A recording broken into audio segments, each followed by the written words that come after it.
Hello everyone, welcome to ज्ञानम institute Amritsar. आज का हमारा क्विक फैक्ट रहेगा ऑन विटामिन्स और उनकी डेफिशिएंसी से कॉज होती कुछ डिजीजेस के ऊपर, जो आपके centre state level of examination का भी पार्ट रहते हैं। तो स्टार्ट करते हैं विद कैशमेर फंक, जिन्होंने 1912 के अंदर विटामिन्स को डिस्कवर किया।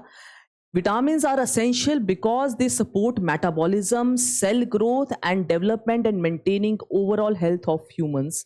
Vitamins broadly subdivided हैं into two categories, that is fat soluble and water soluble vitamins. Water soluble vitamins body के अंदर store नहीं होते. B and C are water soluble vitamins. Rest all A, D, E, K are fat soluble vitamins जो body में store भी होते हैं और टॉक्सिक भी हो सकते हैं अगर उनकी मात्रा इंक्रीज हो जाए। नाउ क्विकली डिस्कस करते हैं हम 13 टोटल विटामिन्स के ऊपर।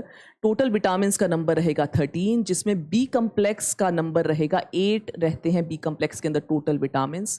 स्टार्ट करते हैं। आपको एग्जामिनेशन में याद करना है उनका केमिकल नेम और उनकी डेफिशिएंसी से कॉज होने वाली डिजीज़ के बारे में। विटामिन ए को रेटिनॉल कहा जाता है और उसकी डेफिशिएंसी से ज़ीरोफ्थैल्मिया या नाइट ब्लाइंडनेस कॉज हो सकती है। इसका बहुत ही अच्छा सोर्स रहता है कैरेट्स का, आपको पता होगा। विटामिन B1 थायमिन कहा जाता है इसको, और बेरी बेरी डिजीज़ कॉज हो सकती है इसकी डेफिशिएंसी से। विटामिन B2 को राइबोफ्लेविन कहा जाता है और चिलियोसिस डिजीज कॉज हो सकती है इसकी डेफिशिएंसी से। विटामिन B3 नाइसिन कहलाता है और पेलेग्रा नाम की डिजीज हो सकती है इसकी डेफिशिएंसी से। विटामिन B5, जैसे 5 यहाँ दिया है, पेंटोथेनिक एसिड कहलाता है और डर्मेटाइटिस हो सकता है इसकी डेफिशिएंसी से।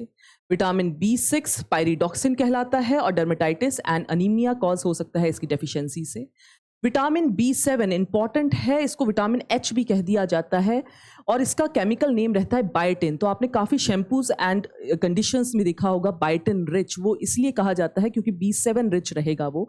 इसकी डेफिशिएंसी से हेयर फॉल या स्किन लेशंस कॉज हो सकते हैं। विटामिन B9 भी बहुत फेमस विटामिन है, फॉलिक एसिड कहा जाता है और आप सबको पता होगा कि इसकी डेफिशिएंसी से अनीमिया कॉज हो सकता है।